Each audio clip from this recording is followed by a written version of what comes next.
Selamat pagi, salam penerbangan bagi anggota Ikatan Pilot Indonesia dan masyarakat penerbangan pada umumnya. Jumpa lagi bersama saya, Pahlawan, di dalam kajian materi penerbangan yang secara berkala kita lakukan. Untuk yang sesi kali ini, kita akan ngomongin mengenai accident dan insiden. Suatu topik yang sangat menarik, terutama jika baru saja terjadi accident dan insiden di dalam dunia penerbangan.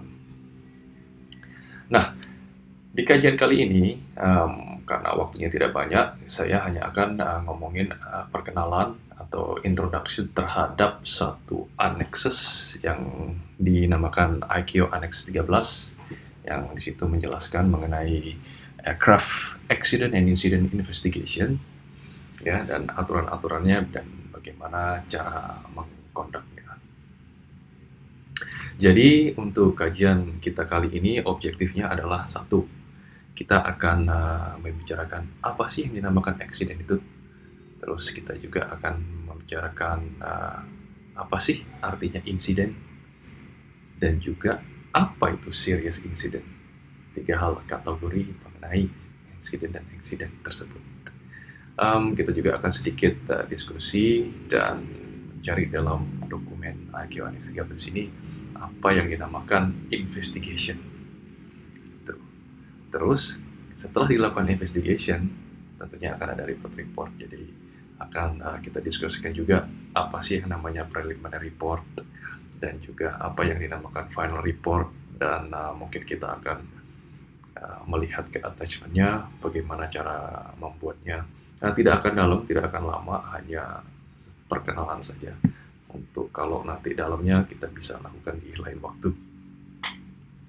Dan juga mengenai Annex 13 dari ICAO ini, apakah sudah diratifikasi di dalam Undang-Undang Penerbangan kita.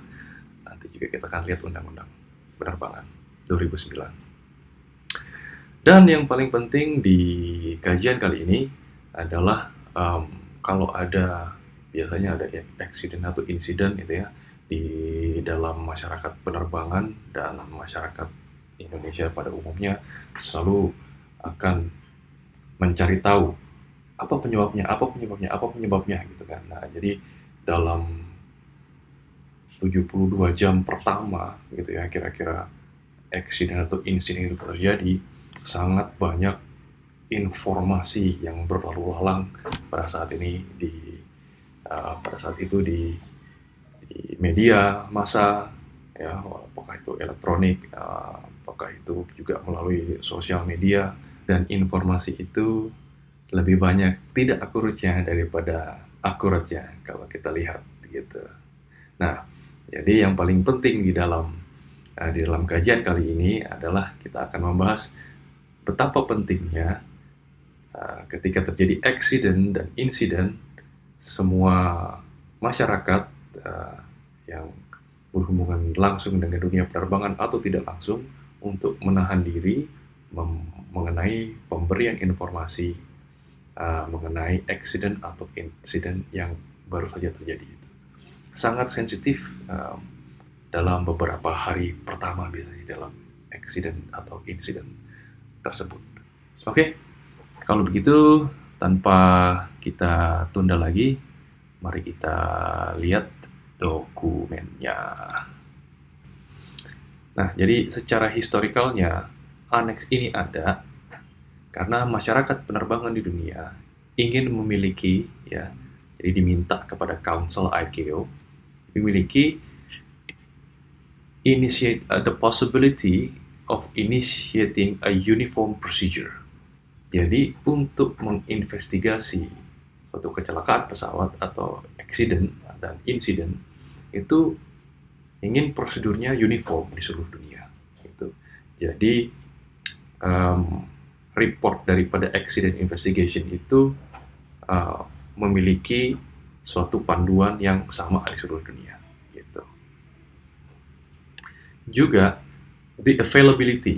Jadi adanya kompeten expert, ya, yang bisa mengadvise dan bisa mengkonsult investigation terhadap accident tersebut supaya accident itu bisa dijadikan suatu pembelajaran terhadap dunia penerbangan gitu.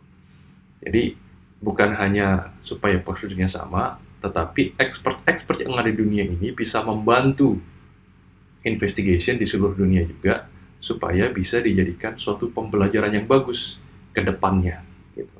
Soalnya kalau tidak ada prosedur yang sama, expert misalnya contohnya berada di Amerika, ya dia akan menginvestigasi apa yang ada di Amerika saja gitu loh. Dia tidak akan concern apa yang terjadi di Indonesia contohnya gitu. Begitu pula sebaliknya. Tapi kan expert itu kalau bisa membantu dan mereka di seluruh dunia saling membantu dan bekerja sama, dia akan lebih bagus dan hasil daripada investigasi tersebut bisa dipakai oleh orang seluruh dunia gitu. Itu salah satunya kenapa adanya aneks ini. Gitu. Nah, sekarang kita lihat tujuan daripada aneks ini. Kita loncat sedikit ke chapter 3. Oke. Objective of the investigation. The sole objective of the investigation of an accident or incident shall be the prevention of accidents and incidents. It is not the purpose of this activity to apportion blame or liability. Jadi melaksanakan investigation di dalam dunia penerbangan itu untuk memprevent accident dan incidents itu terjadi lagi, untuk mengurangi gitu. Jadi bukan untuk mencari kesalahannya di mana ya, gitu, atau siapa yang bertanggung jawab ya, gitu. Tapi untuk belajar. Gitu. Nah, mari kita bahas objektif kita yang pertama. Apa yang dinamakan accident itu? Menurut Aneks 13, mari kita baca satu-satu. Ini banyak kata-katanya, jadi kita baca saja. Oke. Accident. An occurrence associated with the operation of an aircraft, which, in the case of manned aircraft, takes place between the time any person boards the aircraft with the intention of flight until such time as all such person have disembarked. Or in the case of unmanned aircraft, takes place between the time the aircraft is ready to move with the purpose of flight until such time as it comes to rest at the end of the flight and the primary propulsion system is shut down. Jadi, yang dinamakan accident, kita ngomong di paragraf pertama ini adalah kita ngomongin mengenai time frame. Jadi, accident di dalam penerbangan itu dikatakan terjadi kalau ya untuk pesawat yang diawaki oleh manusia, ketika manusia itu masuk ke dalam pesawat sampai dia disembar. Ketika ada sesuatu yang terjadi, accident, dinamakan accident terhadap penerbangan. Kalau orangnya itu sudah tidak ada di dalam pesawat dan terjadi sesuatu dengan dia, itu tidak akan masuk di dalam scope Aneks 13 ini. Oke. In which sekarang. Nah, tadi kita ngomongin time frame-nya, kapan accident itu terjadi. Nah, sekarang kita ngomonginnya apa saja yang menyebabkan bisa dikategorikan kejadian itu sebagai accident. A.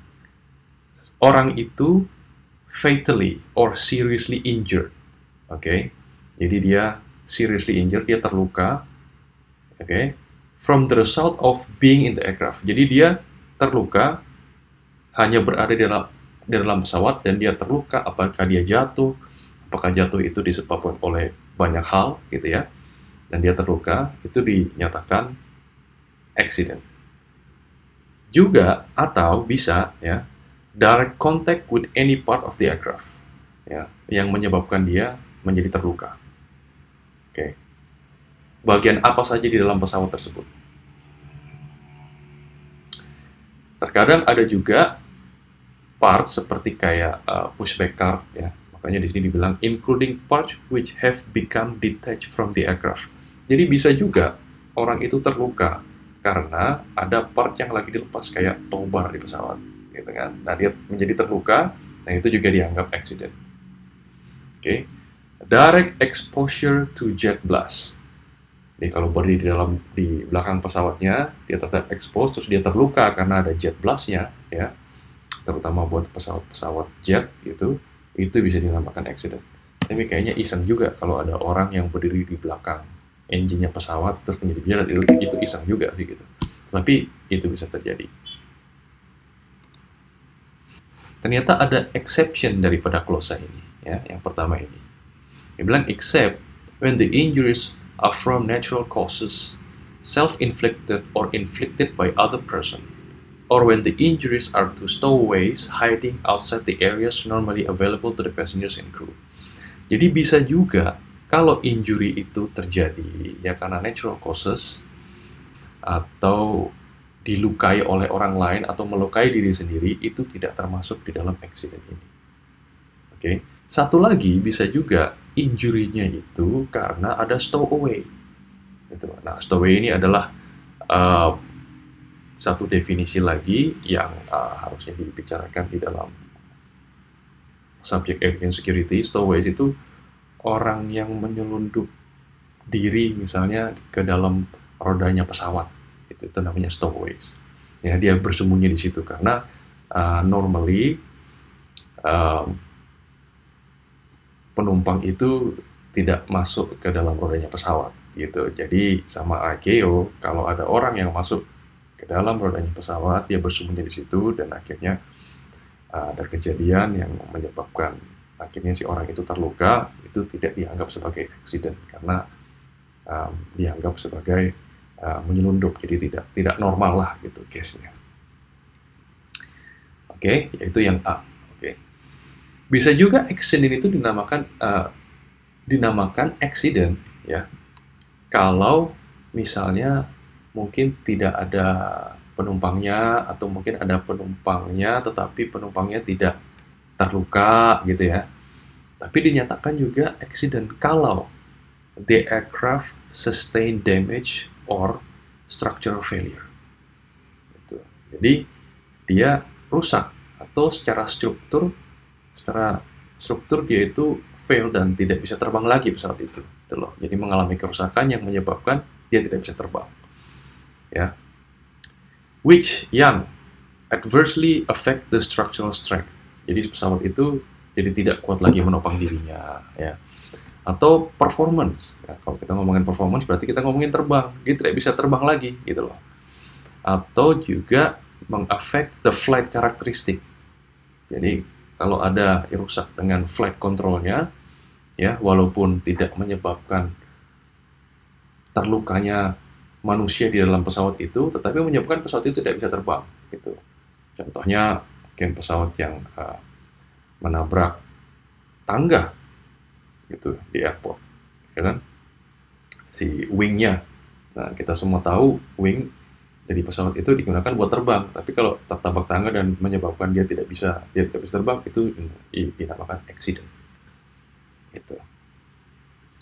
Atau damage, kerusakan yang harus menyebabkan dia dibetulkan secara besar, major repair atau major replacement of the affected components. Jadi dia tertabrak wingnya, terus harus diganti ya wingnya, itu menyebabkan dia mendapatkan accident. Di poin B ini ternyata ada pengecualian juga. Except dia bilang sini, engine failure or damage when the damage is limited to a single engine. Jadi kalau mesinnya itu mati satu, ya itu tidak dianggap accident. Ada juga antena pesawat, di pesawat ada banyak antena, kalau antenanya tertabrak tidak dianggap accident. Probe, ya. Nah, kita ngomongin antena, probe, vane, itu ya, itu adalah struktur-struktur di badannya pesawat yang keluar gitu dan bisa menyebabkan pesawat itu tidak layak terbang gitu. Tetapi pengecualiannya adalah karena itu adalah partnya kecil dan bisa diganti, ya, tidak harus melakukan major repair, ya, jadi itu tidak dianggap accident. Ada lagi tires, ya, yang namanya ban kalau itu meledak, ya tidak dianggap accident.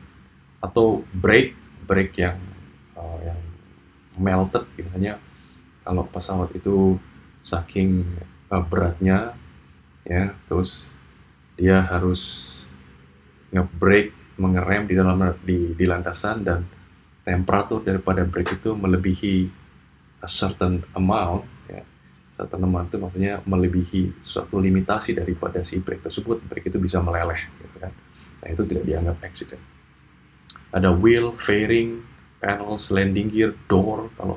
Kalau ada kejadian mengenai occurrences mengenai pintu dan segala macam, itu tidak dianggap accident. Windscreen pecah, itu tidak dianggap accident.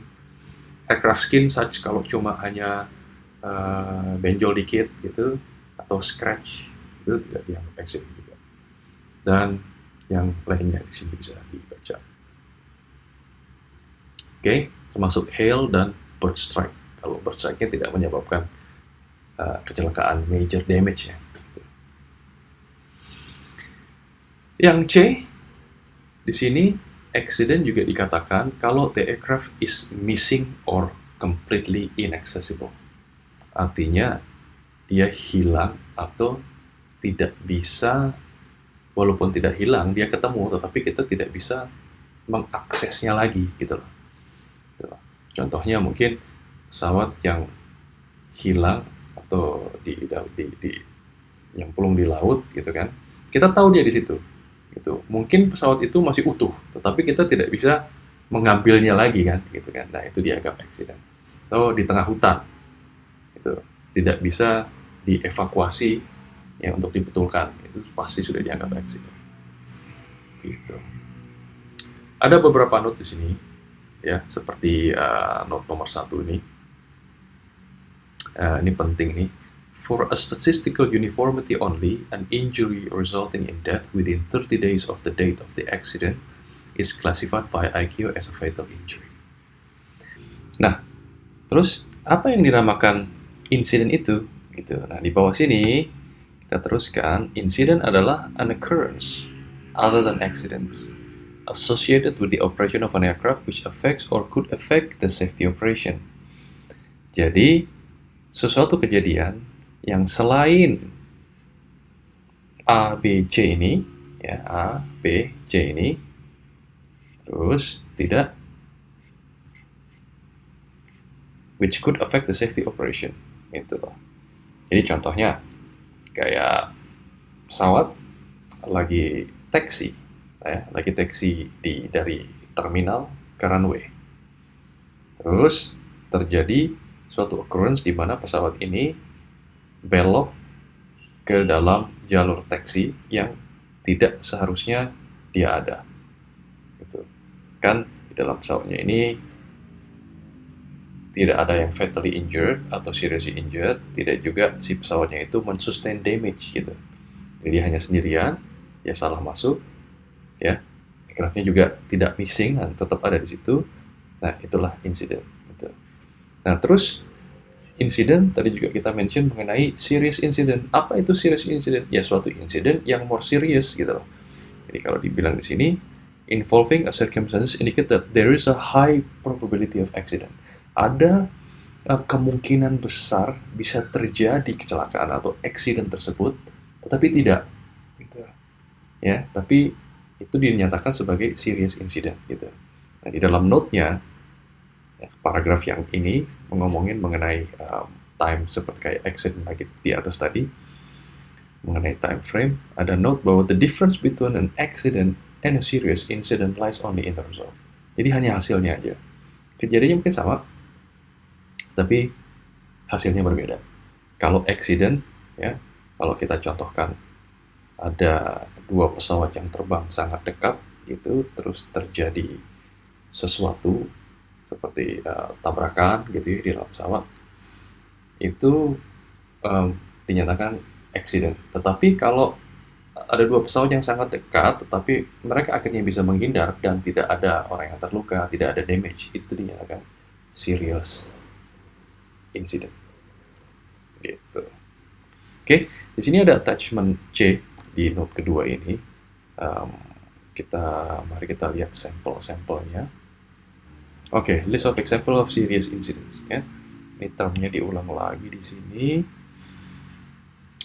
Terus number 2, lebih high probability of an accident. Ya, tapi skenario-nya atau contohnya yang saya ingin tunjukkan adalah, nah ini dia, satu, near collision requiring an avoidance maneuver to avoid a collision or unsafe situation. Jadi contoh dari cerita di mana pesawat yang sangat dekat satu sama lainnya hampir bertabrakan, terus harus bermanuver untuk menghindari terjadinya tabrakan tersebut dinyatakan serious incident. Collision not classified as incident, as accident. Collision apa tuh ya? Collision dengan pesawat dan dengan tangga, pesawat dan dengan layang-layang, contohnya seperti itu. Controlled flight into terrain only marginally avoided.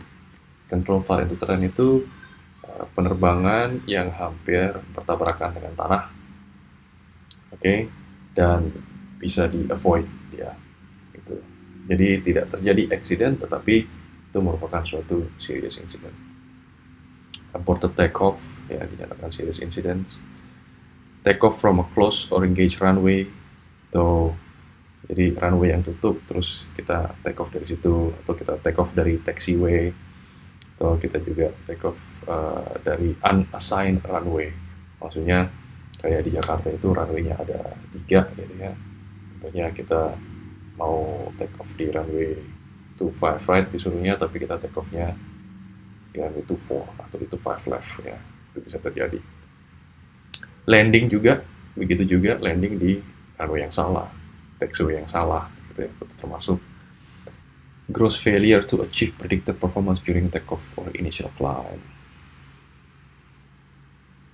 Fire or smoke in the cockpit ya, atau di passengers compartment, in cargo compartment, atau engine fire, even though such fires were extinguished by the use of extinguisher. Jadi walaupun api itu sudah dimatikan, berhasil dimatikan, tetap itu merupakan bagian daripada serious incident. Events require the emergency use of oxygen by the flight crew. Aircraft structural failures or engine disintegration, including uncontained turbine engine failures, not classified as an accident. Multiple malfunction of one or more aircraft system, seriously affecting the operation of the aircraft. Jadi ya, sistem di pesawat kita, kalau itu ada lebih dari satu, dia multiple malfunction, akhirnya mempengaruhi bagaimana caranya kita mengoperate pesawat tersebut. Flight crew incapacitation, ada ngomongin fuel, runway incursion juga, okay. Dan takeoff landing incident seperti undershooting, overrun. Kalau di bahasa awam namanya tergelincir gitu kan, overrunning atau running off the side of the runway, itu ya kan serious incident. System failure, including loss of power thrust, weather phenomena, operation outside the approved flight envelope, kita stall. Oke. Nah, itu objektif yang pertama. Jadi kita ngomongin apa itu accident, incident, dan serious incident. Sekarang kita mau lihat definisi apa sih yang dinamakan investigation itu. Ini dia, investigation. Investigation is a process conducted for the purpose of accident prevention, which includes the gathering and analysis of information. Jadi, yang namanya investigation itu diconduct untuk accident prevention, termasuk gathering atau mengumpulkan data dan menganalisa informasi atau data tersebut. Juga drawing conclusion, merangkumkan, dan including the determination of causes, mencari penyebabnya, dan atau contributing faktornya, faktor yang mendukung. Jadi bukan hanya the causes, tapi juga contributing factors. And when appropriate, dan juga membuat safety recommendation. Gitu. Nah, investigation ini ketika dilakukan ya oleh kalau di Indonesia itu namanya Komite Nasional Keselamatan Transportasi atau KNKT, dia akan mengeluarkan sebuah report gitu. Ya, kalau di dalam dokumen ini ada 2 tipe report. Yang nomor 1 adalah preliminary report, yang nomor 2 adalah final report yang isinya proses investigation ini, gitu ya, yang sudah dilakukan. Nah, preliminary report itu adalah the communication used for the prompt dissemination of data obtained during the early stages of the investigation. Jadi, di dalam proses investigasi yang sangat awal banget, itu adalah untuk mengeluarkan suatu informasi, gitu loh, yang namanya preliminary report tersebut. Oke. Nah, setelah primary report, nanti pada waktunya akan dikeluarkan juga yang namanya final report. Gitu. Nah, waktu antara accident atau insiden itu terjadi dan pengeluaran preliminary report itu dan juga akhirnya dikeluarkan final reportnya itu akan memakan waktu, guys. Gitu.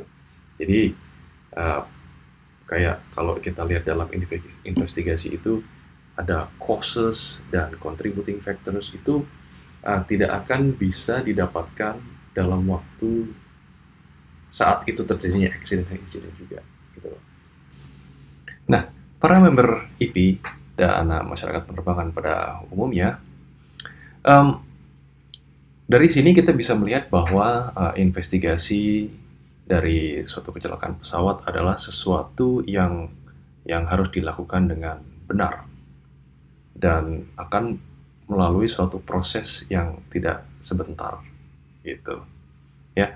Nah, mungkin sebelum kita ngomong itu, apakah ICAO Annex 13 ini diratifikasi ke dalam Undang-Undang Penerbangan tahun 2009 ya di Indonesia? Kita akan melihat ke undang-undangnya, Undang 2009. Oke, kita lihat di sini ya, teman-teman.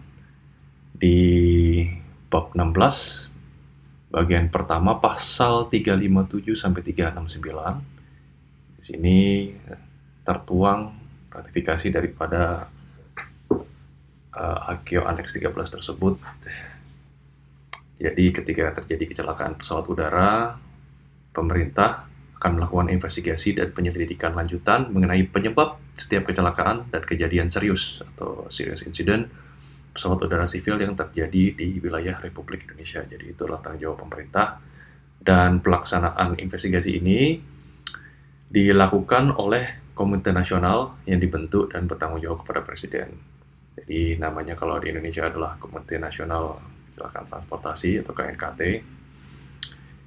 Ini adalah institusi independen dan dalam menjalankan tugas dan fungsinya serta memiliki keanggotaan yang dipilih berdasarkan standar kompetensi melalui uji kepatutan dan kelayakan oleh Menteri. Jadi untuk menjadi seorang investigator yang bisa menganalisa, melakukan rekomendasi, mengumpulkan data, itu ada standar kompetensinya. Oke, Komite Nasional yang KNKT tersebut bertugas melakukan kegiatan investigasi, penelitian, penyelidikan lanjutan, laporan akhir, dan memberikan rekomendasi dalam rangka mencegah terjadinya kecelakaan lagi. Untuk mencegah terjadinya kecelakaan lagi. Jadi bukan untuk mencari salah siapa atau siapa yang bertanggung jawab, tapi hanya untuk mencegah. Oke. Kalau kita teruskan, semua dari pasal-pasal ini adalah ngomongin mengenai tanggung jawab Komite Nasional tersebut untuk melaporkan segala kepada Menteri. Oke. Ini ada satu yang menarik, rancangan laporan akhir atau final report tadi dalam ICAO Annex 13 itu diselesaikan secepat-cepatnya. Jika dalam waktu 12 bulan, jadi pemerintah punya 12 bulan untuk bekerja, untuk menganalisa, menginvestigasi, mengumpulkan data, ya, dan membuat suatu rekomendasi. Kalau tidak bisa dilakukan dalam 12 bulan, KNKT wajib menyampaikan laporan perkembangan atau intermediate report. Jadi tadi ada preliminary, kalau final reportnya belum terjadi dalam 12 bulan harus mengeluarkan intermediate report setiap tahunnya. Jadi kalau investigasi itu ternyata akan memakan waktu yang lama karena sesuatu hal gitu, mereka wajib tetap melaporkan apa investigasi mereka, ya. Hasil investigasi ternyata tidak dapat digunakan sebagai alat bukti dalam proses peradilan. Kalau memang ada suatu proses peradilan atau tuntutan dari pihak manapun juga, hasil investigasi ini secara undang-undang tidak bisa digunakan, dan itu sesuai dengan AKIO Annex 13 yang menyatakan bahwa it is not to look for the blame or liability kan, ya, terhadap kejadian investigasi tersebut gitu. Walaupun informasi itu bukan rahasia, ya, dapat diumumkan kepada masyarakat. Oke, ngomongin penyelidikan lanjutan aja. Yang menarik di sini mungkin kita akan ngomongkan di lain lain kesempatan mengenai penyelidikan lanjutan kecelakaan pesawat udara yang menuntut bahwa di pasal 364 ini untuk melaksanakan penyelidikan lanjutan, penegakan etika profesi, pelaksanakan mediasi, dan penafsiran penerapan regulasi, Komite Nasional membentuk Majelis Profesi Penerbangan yang mungkin akan diomongkan oleh komite lainnya di dalam Ikatan Pilot Indonesia nanti mengenai Majelis Profesi Penerbangan ini. Yang saya sih sangat berharap, dan pengurus IP yang lainnya juga berharap juga bahwa Majelis Profesi ini bisa dibentuk oleh kita semua ya. Oke, jadi AKIO Annex itu sudah diratifikasi ya di dalam undang-undang negara kita. Ada satu dokumen lagi yang sangat menarik tetap dari dokumen AKIO. Di sini nama dokumennya adalah kalau kita buka di sini, nama dokumennya adalah Manual of Aircraft Accident and Incident Investigation. Sebenarnya satu bagian dari AKIO dokumen juga ya, dokumen 9756 ini di halaman 16. Oke. Nah, kalau kita lihat di sini ada keterangan mengenai personel atau orang yang melakukan investigation. Jadi dibilang aircraft accident investigation is a specialized task.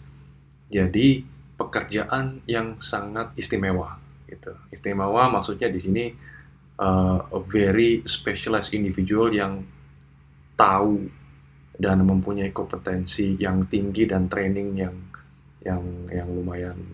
lumayan tinggi untuk bisa menjadi seorang investigator. Gitu. We should be undertaken only by qualified investigators. However, many states will not have personnel dedicated solely to accident investigation. Biasanya memang banyak negara yang mempunyai personelnya itu dia pekerjaannya bukan hanya untuk menginvestigate suatu kecelakaan gitu loh. Nah, jadi ketika terjadi suatu accident, baru orang itu akan dipanggil untuk menginvestigate. Gitu. Nah, asal profesi daripada para investigator ini bisa bermacam-macam. Apakah itu penerbang, bisa juga dia engineer ya, mekanik, bisa juga dari flight attendant. Nah, mereka banyak area-area yang mereka itu specialize gitu loh, tergantung gitu loh. Karena yang akan diinvestigate itu sangat luas gitu. Jadi bukan hanya pada satu spesifik subjek gitu. Jadi mesinnya, pesawatnya, itu cuacanya, orang meteorologi pun akan ada di situ gitu. Cara terbangnya gitu. Bahkan juga sampai menginvestigate dari sektor keuangan daripada operator pesawat tersebut gitu. Nah, di situ harus specialize orangnya. Jadi harus orangnya itu harus di training gitu. Dan trainingnya bagi para personal investigator ini bukan training yang sebentar, jadi memakan waktu yang cukup lama gitu loh. Gitu. Jadi semakin berpengalaman mereka menginvestigate, akan semakin bagus analisanya dan rekomendasinya. Gitu, oke. Jadi dokumen ini juga ngomongin sebenarnya ini hanya part 1 aja, jadi ya, organization and planning, tapi banyak, ada 3 seri, ada 3 part daripada manual ini. Nah, biasanya Setelah accident atau insiden itu terjadi, yang dilakukan oleh atau diinginkan oleh masyarakat luas dan khususnya kita para penerbang adalah secepat-cepatnya tuh sebagai manusia kita kan ingin tahu apa sih penyebabnya itu, ya kan? Nah, terus apa saja contributing faktornya juga, gitu kan? Gitu. Nah, tetapi kalau kita lihat daripada tugasnya investigator yang tidak akan sebentar menginvestigasi suatu accident, itu hampir impossible. It's almost impossible to know right away. Jadi sangat kritikal di dalam 72 jam pertama setelah accident itu terjadi, yang seharusnya kita fokus adalah bukan mencari tahu kenapa, gitu. Tetapi kita harus mengumpulkan data. Kita harus, apalagi kalau accident-nya itu yang terjadi adalah sesuatu accident yang besar, gitu. Pesawatnya yang tidak terlihat, gitu kan ya, yang hilang entah di mana gitu contohnya. Nah, kita mesti mengumpulkan data-data tersebut, mengumpulkan puing-puing dari pesawat tersebut ya, untuk dijadikan bahan investigasi nantinya. Gitu. Nah, jadi dalam 72 jam pertama itu sangat sensitif sekali untuk semua masyarakat penerbangan itu untuk tidak mengeluarkan statement-statement gitu ya, atau prediksi-prediksi atau spekulasi-spekulasi mengenai apa yang terjadi dengan accident atau insiden tersebut. Gitu. Nah, biarkanlah otoritas di sini KNKT di Indonesia untuk melakukan tugas mereka gitu. Nah, KNKT ini sudah dilatih, personal investigator ini kan sudah dilatih untuk melakukan pekerjaan mereka gitu. Jadi berikan mereka kesempatan untuk mengumpulkan data dan melakukan suatu analisa gitu. Nah, tapi memang sekarang dengan zamannya ada sosial media gitu ya, dengan informasi itu bergerak dengan sangat cepatnya, kita sebagai manusia itu ingin mengisi suatu kekosongan informasi tersebut gitu. Karena sekarang segala macamnya terjadi dengan instan. Jadi kita pengen juga informasi tersebut dengan instan gitu. Nah, ini tidak sejalan dengan pengumpulan data investigator gitu. Jadi yang ada akibatnya kita di luar di dalam kita berkomunikasi dengan teman-teman kita ya, berkomunikasi dengan masyarakat, terkadang para insan-insan penerbangan ini ditanya hal-hal yang bisa menyudutkan orang tersebut gitu loh, yang ditanya ini gitu. Kayak contohnya gitu, ketika ada kecelakaan gitu, apakah cuacanya pada saat itu bagus atau tidak gitu. Maksudnya pertanyaan itu kan menyudutkan, ingin menganalisa bahwa apakah yang menyebabkan kecelakaan tersebut itu adalah cuaca yang jelek gitu kan. Nah, data itu kan kita di dalam 72 jam itu atau dalam beberapa hari pertama setelah accident itu terjadi, kita tidak bisa kumpulkan gitu loh. Gitu. Harus ada analisa yang dari orang yang lebih kompeten gitu loh ya, apalagi itu ngomongin environment ya, ngomongin lingkungan daripada penerbangan yang accident itu terjadi gitu. Apalagi kalau kita bertanya mengenai yang biasanya nih, umur pesawatnya berapa gitu kan, umur pesawatnya 20 tahun 15 tahun gitu. Nah, terus kita di masyarakat ini mencoba untuk menganalisa apakah dengan pesawat setua itu layak untuk terbang apa tidak ya, gitu kan. Padahal kita tahu bahwa umur pesawat itu ya kan tidak ada hubungan dengan bisa terjadi kecelakaan apa tidak gitu. pesawat yang baru keluar dari pabrik pun bisa terjadi kalau kecelakaan itu.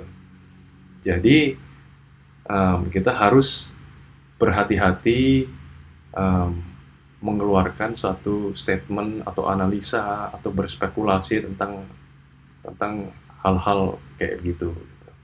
Nah, menahan diri untuk beranalisa, berspekulasi, mengeluarkan statement itu harus dilakukan karena akan banyak yang dirugikan kalau di awal-awal eksiden ini terjadi banyak orang yang berspekulasi. Gitu.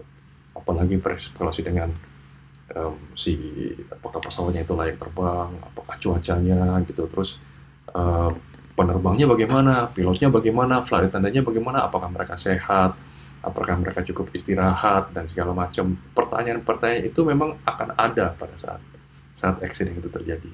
Tetapi itu akan terjawab nanti di dalam final report-nya KNKT. Gitu. Apalagi kalau jangan sampai apalagi kalau kita langsung menilai, oh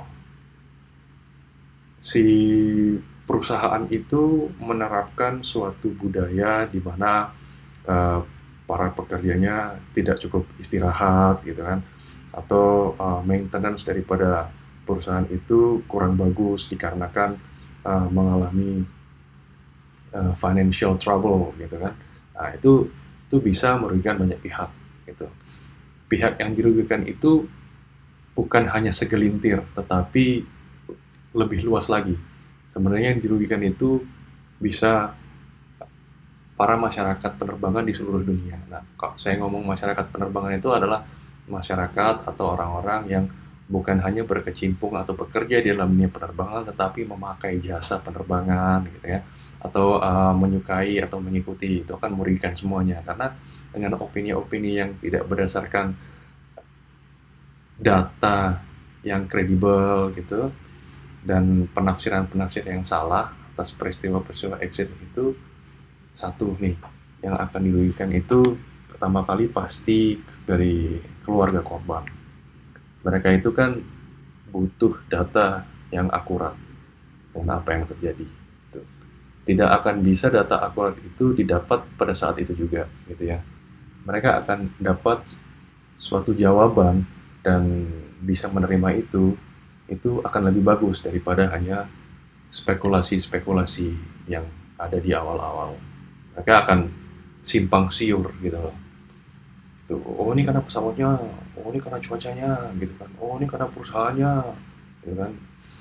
Oh ini karena sistem pengawasan dari pemerintahnya gitu. Itu tidak akan membantu mereka gitu. Jadi lebih baik memang di beberapa hari pertama setelah eksiden itu terjadi, harusnya fokusnya itu adalah satu, eh, kepada keluarga korban yang ditinggalkan, ya kita bisa mensupport mereka, yang dinamakan family support group, atau bagi para kolega kru yang ditinggalkan ini kita bisa juga mendirikan peer support group. Itu ya rada sebenarnya yang paling penting, support group ini kepada para korban. Itu terus mendukung KNKT atau pemerintah untuk mendapatkan data dan mengumpulkan data sebanyak-banyaknya, ya, tanpa kita harus menilai apa yang terjadi dalam action tersebut. Kerugian lagi adalah para di dalam masyarakat penerbangan itu akan terpengaruh dengan tafsir, analisa, prediksi yang tidak berdasarkan data yang konkret, gitu, data yang akurat, itu maksud saya. Ya, itu bisa mempengaruhi bagaimana mereka akan kerja. Gitu. Akan ada stres di situ, ya kan? Akan ada pemikiran dari stakeholder yang tidak seharusnya ada. Nah, tapi saya sadar juga bahwa akan ada segelintir orang yang mencoba mengambil keuntungan dari kejadian-kejadian aksiden tersebut gitu. Ada yang akan mengambil keuntungan secara financial gitu kan, dan juga ada juga yang akan mengambil keuntungan. Sekarang itu kan konten itu penting di dalam sosial media gitu kan. Bagaimana caranya untuk menarik orang supaya melihat channel kita gitu, atau isi daripada sosial media kita. The more viewer itu the better you are gitu kan. Katanya begitu. Nah, konten-konten terhadap accident di awal-awal ini dipergunakan juga bagi segelintir orang ini gitu. Jadi hati-hati teman-teman akan terjerumus terhadap sesuatu analisa atau prediksi atau spekulasi yang tidak berdasarkan data yang akurat, karena itu bisa merugikan banyak orang. Dan semoga kajian ini berguna bagi teman-teman member Ikatan Pilot Indonesia dan juga masyarakat penerbangan pada umumnya. Kita akan jumpa lagi di lain kesempatan. Sudah waktunya kita selesaikan. Mungkin di lain kesempatan kita tetap akan membahas mengenai insiden, terutama penyebab. Apa-apa saja sih penyebab accident dan insiden di dalam dunia penerbangan, faktor-faktor apa saja yang berkontribusi yang bisa menyebabkan itu terjadi. Kita akan bahas di lain kesempatan. Terima kasih, selamat penerbangan, dan selamat pagi.